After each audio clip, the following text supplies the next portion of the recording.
Good night, this is Fumi Sleepy Time Stories. Tonight's bedtime story is about to begin. Once upon a time, there was a queen who had a baby daughter still wrapped in swaddling clothes. The little princess was always mischievous and unruly. Her mother could only coax her gently, but the princess refused to listen. At last, the queen lost her patience. Seeing a flock of crows flying around the palace, she opened the window and said angrily, "If only you were a crow, you'd fly away, and I could have a moment's peace." No sooner had she spoken than the little princess turned into a crow and flew from her mother's arms out the window. She soared into the dark forest and stayed there for a long, long time. From that day on, her parents never heard from the little princess again. One day, a man was passing through the forest when he heard a crow weeping. Following the sound, he came closer, and the crow cried out, "I am the king's own daughter, now possessed by an evil spirit. Only you can save me." "What can I do?" he asked. She told him, "Go deeper into the woods and you'll find a house. Inside an old woman sits. She'll offer you food and drink, but you must not take anything. For the moment you eat or drink what she gives, you will fall into a deep sleep, and then you will never be able to rescue me. Behind the house, there is a garden with a great heap of bark. Stand on that pile and wait for me. For 3 days, at exactly 2 in the afternoon, I shall come by in a carriage. On the first day, it will be drawn by 4 white horses. On the second, by 4 chestnut ones. And on the third, by 4 black horses. If you are asleep when I arrive, I will never be able to escape." Though the man promised to do just as she said, the crow sighed sadly. "Oh no, I already know you won't save me. You will accept something from the old woman." But the man vowed again, "I will not touch food nor drink, not a single drop." When he entered the house, the old woman greeted him kindly. "Oh, poor soul, you look utterly exhausted. Come, eat and drink something to regain your strength." "No," the man replied, "I shall not eat or drink." Yet the old woman insisted and said, "Fine, don't eat then. But at least have a sip of water. 1 glass won't do any harm."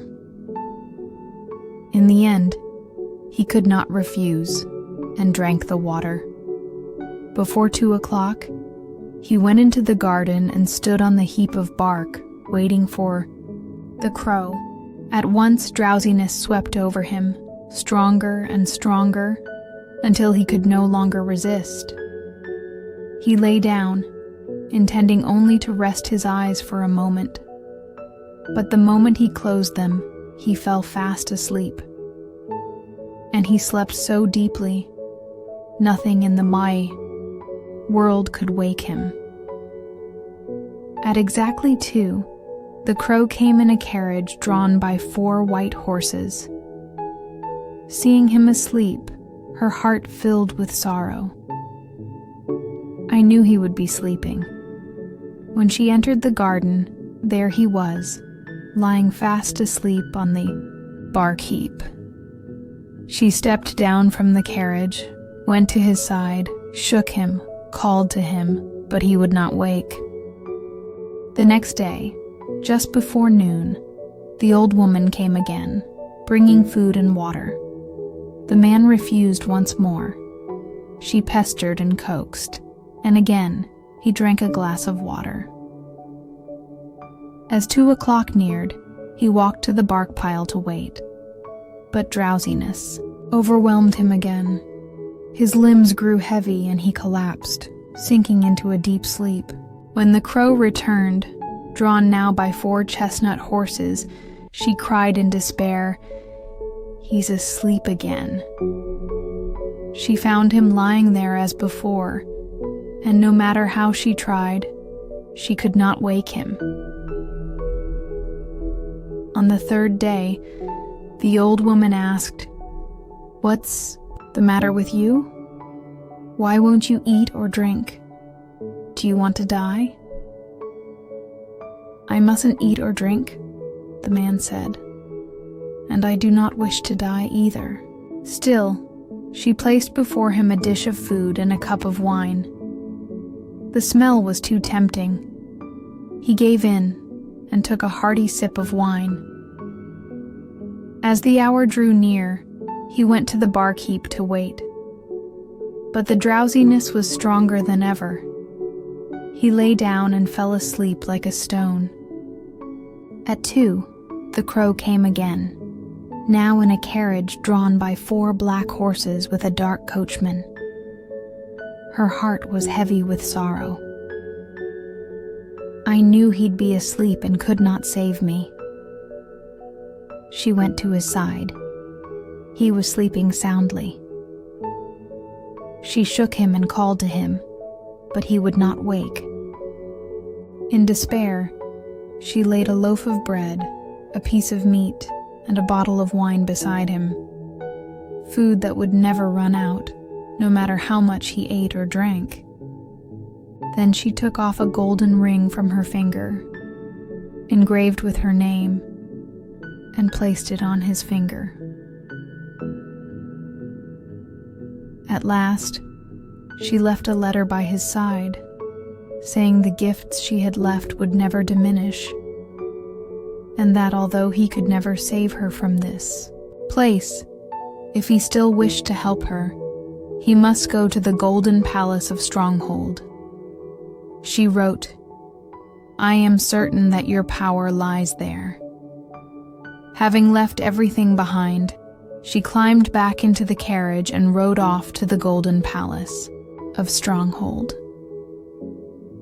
When the man awoke, he realized he had once again slept through her visit. He cried, "She must have come, and I failed to save her."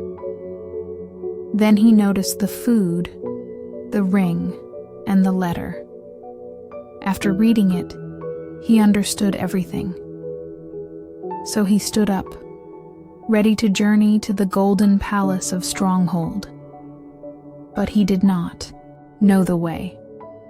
He wandered through the world for a long, long time, until one day he entered a dark forest. He walked for 14 days and still could not find a way out. Night fell once more, and weary to the bone, he fell asleep among the bushes. The next morning, he resumed his journey, but when night came again and he tried to sleep, cries and shouts disturbed his rest. Then he saw a flicker of light. Someone had lit a candle. He stood and walked toward it, coming to a small house with a giant standing before the door. He thought, "If I go in and this great brute sees me, I may not survive." Still, he took the risk and went inside. The giant saw him and said, "Ah, just in time. I haven't eaten in ages. You'll make a fine supper." "I beg you not to do this," the man replied. "I don't wish to be eaten, but if you're hungry, I have food enough to fill you." "Up. Is that true?" asked the giant. "Very well, I've got nothing else. Let's see what you've got." They sat down at the table, and the man brought out the endless bread, wine, and meat. "Well now, this is splendid," said the giant, and began to devour the food hungrily. When he was satisfied, the man asked, "Do you know where I can find The Golden Palace of Stronghold? I must check my map, said the giant. It shows every town, village, and house. He searched the house and brought out his map, but the Golden Palace was not there. No matter, said the giant. I have a bigger one upstairs. They searched the larger map, but still had no luck. The man prepared to leave, but the giant pleaded with him to stay. Wait a few days. My brother has gone to fetch supplies. Maybe he'll know. When the giant's brother returned, they asked him about the Golden Palace. Let me eat first, then I'll check the map, he said. After the meal, they went to his room and unrolled his map. Again, no luck. Finally, he brought out a much older map and searched carefully, and at last, they found the Golden Palace of Stronghold. But it was several thousand miles away. How will I ever get there? The man groaned. No worries, said the giant. I can get you close in 2 hours. But after that, I must rush home to feed the children. So the giant carried the man to a place a few miles from the palace and said, There it is. You can easily reach it from here. And with that, he turned and went home. The man journeyed day and night, and finally arrived at the Golden Palace of Stronghold. It stood atop a mountain of glass. The princess, still under the demon's spell, drove her carriage in circles around the palace before going inside. He was overjoyed to see her and tried to climb the mountain, but the glass was too slick and he kept sliding down. He could not reach her. She was so close, yet utterly out of reach. In despair, he built a small hut at the mountain's base and stayed there for an entire year, watching the princess circle the palace, powerless to approach her. One day, from his hut, he saw 3 robbers fighting outside. He called out, God be with you. The robbers paused and looked around but saw no one, and began fighting again.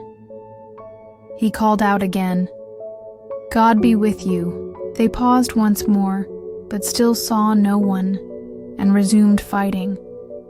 A third time he cried, God be with you. Then he thought, I must go see what they're fighting about. He asked them why they fought so fiercely. One said he had found a stick that could open any door when struck. Another had a cloak that made the wearer invisible.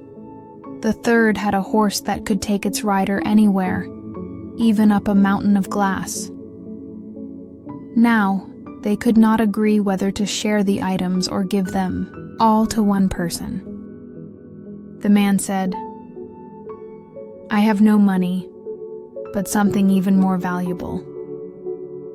I will trade you one thing for all 3. But first, let me test them to see if what you say is true. They placed him on the horse, draped the cloak over him, and handed him the stick. The moment he held all 3, they could no longer see him. Then he gave them a good thrashing, shouting, You scoundrels! This is what you deserve. Are you pleased now? With that, he galloped up the glass mountain.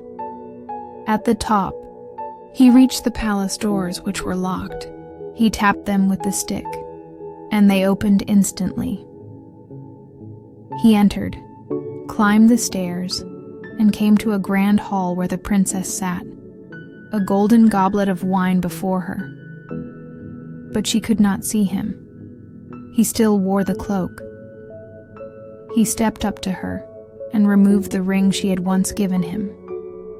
With a soft plink, he dropped it into the goblet. The princess gasped. That is my ring! The man who shall rescue me is here."